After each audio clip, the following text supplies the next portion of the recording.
Hello, darling. Are you still working on putting the magic back in your life? Yay! So we're up to number 6, and this one is hugs. Healthy touch leads to happiness, and lack of touch actually does lead to depression. There are clinical studies. But let's not talk about the sad stuff. Let's talk about the happy stuff. What does hugging do for you? Well, it causes endorphins, happy hormones to rush around your body.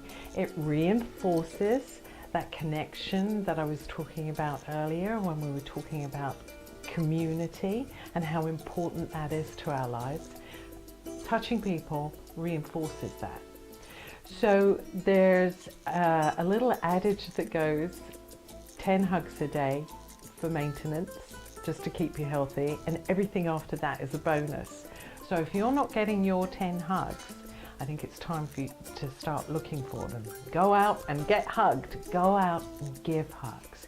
Give a hug, get a hug. Now, one little proviso here. Be careful, because not everybody likes being hugged.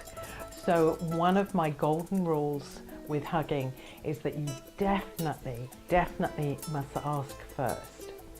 I used to go to this networking breakfast event. It was, I would call it Breakfast with Spirit, but I don't think that's really what it was called. But it was a sort of spiritual group, so that's what people had in common. And they were mostly entrepreneurs and business people. But they were huggers. It was great. I'd go along, it was wonderful. Well, my youngest daughter was working for me at that time, and Emma is not a hugger. When you get a hug from Em, treasure it. It's really precious. Emma's not a hugger. Not something she does. She doesn't hug strangers. Well, these people in this group would come on up to her and assume just because she was there that she was open for hugs. And it was very interesting to see her have to put boundaries in place, which sometimes included this. I don't want that. And people's reactions to it.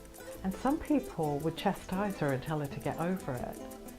But not everybody is up to hugging strangers.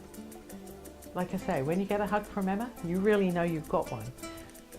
So beware, respect other people's boundaries.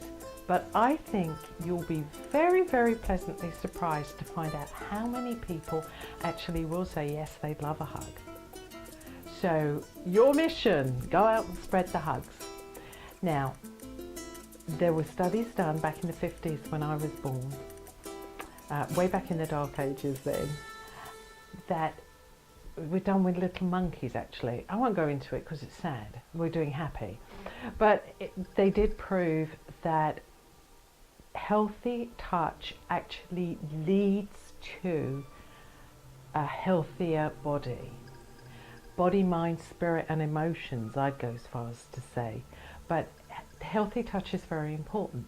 Our culture, unfortunately, tends to, when I say our culture, I mean modern Western culture, we tend to steer people away from touching each other because of the thought, the potential of unhealthy touch, molestation if you like. So I'm not talking about that type of touch. I'm talking about healthy touch between people. So start educating people around you in healthy touch. A good hug really connects you, makes you feel happier, and it gets those hormones going.